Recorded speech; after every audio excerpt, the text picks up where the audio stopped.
In today's video, we are going to talk about how to handle when family members keep asking for money and you just cannot say no.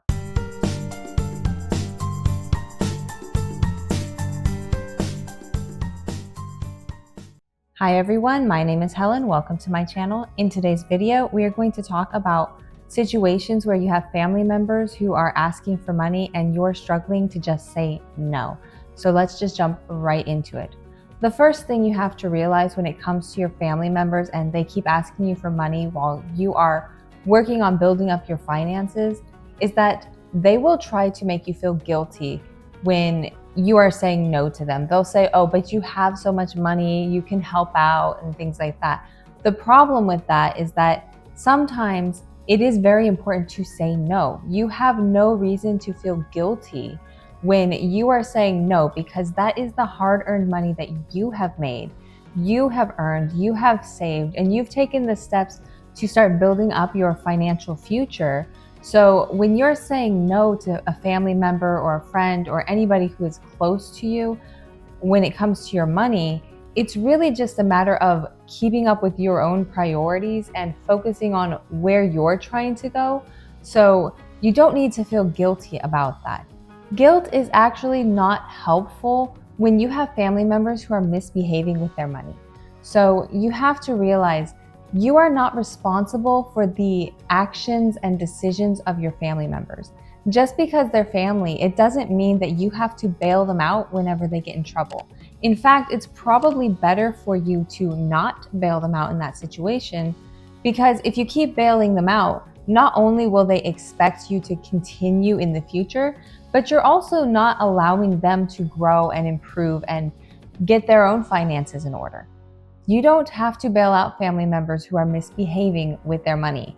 It is actually very important that you start taking into account what your goals are and you start telling people no, because feeling guilty is not helpful to you or to your family members. The second point when it comes to telling family members no when they ask for money is that they may tell you that you are selfish. And that brings up a simple question. Are you being selfish? Is it selfish to tell a family member or a loved one no when they ask for money? The answer is simple. You're not being selfish by saying no. In reality, you have to take into account that you're not asking anybody for anything. You're just going about your life. You're living your life as you would. You're not going and asking family members for money. You're not going and asking other people to help you or to bail you out. So when someone comes to you and asks for money, it doesn't mean that you're selfish to say no. In fact, it is not selfish to say no to someone asking to take something from you if you don't want to give them that. And that applies to money. It applies to other areas of your life as well. You're not being selfish by just going about your life and saving your money and building up your emergency fund, planning for your future, saving for retirement. These are not selfish actions. These are actually preventing you from being a burden on others in the future. So you could consider it to be selfless to ensure your own financial future.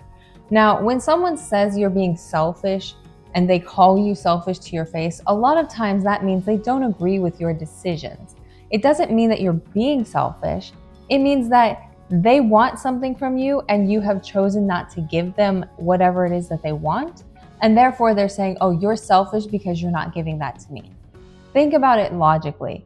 When you look at a situation where someone is calling another person selfish for saying no to something, what is it that's really going on there? You have one person here who is being normal, they're living their life, they're not asking for anything from anybody.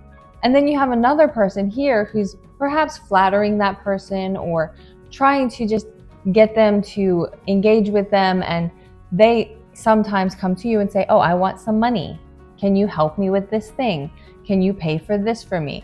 And in that situation, when the person who's living their life and not doing anything to take from others says no to giving, that doesn't make them selfish, even if the person who has been told no is saying to that person, oh, you're selfish, you're not giving me what I want.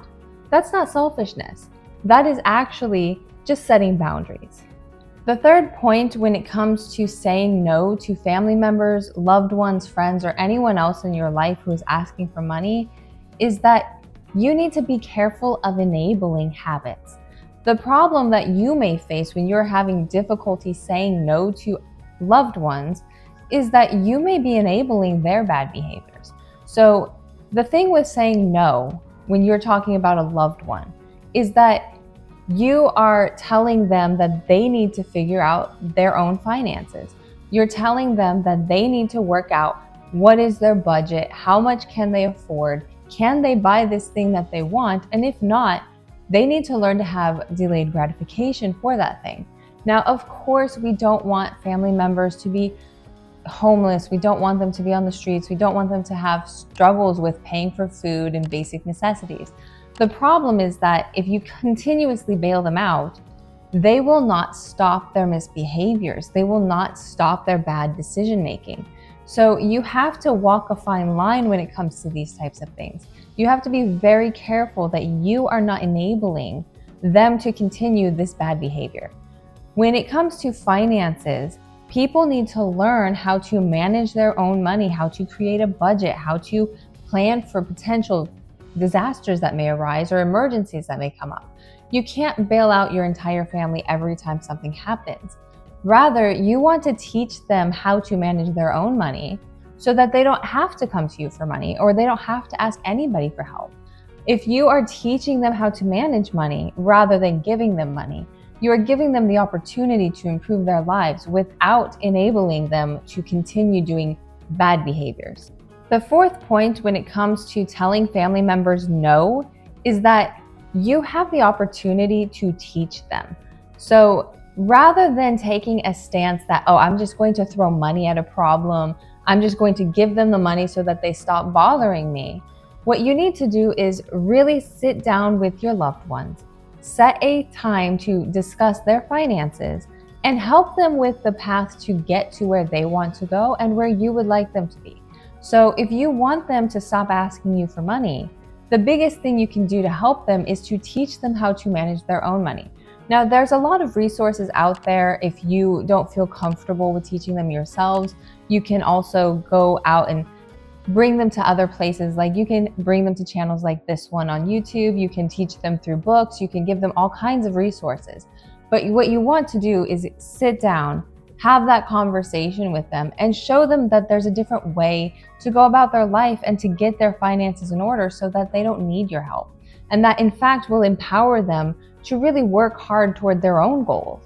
And maybe that looks different for them than it does for you, but by having that conversation and telling them, look, I'm not going to give you money, rather I'm going to help you figure out your own finances, you are giving them the tools that they need to move forward and no longer ask you for help all the time.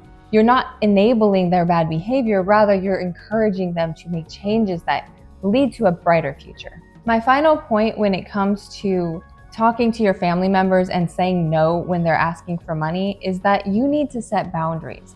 And those boundaries, those aren't for you. The boundaries are for your loved ones so that they are improving their own lives. So when you set a boundary and you say, look, I am not going to give you money.